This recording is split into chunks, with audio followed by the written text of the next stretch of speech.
How to turn off or on auto rotate screen on Vivo Y02t mobile phone. So okay guys, the first things you can do is go to setting in your Vivo Y02t mobile phone.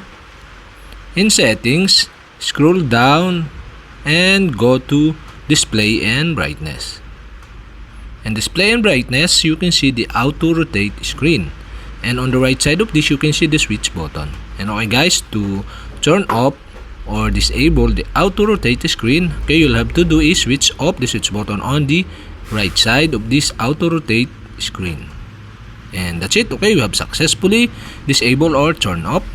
To turn on again the auto rotate screen, you'll have to do is switch on the switch button on the right side.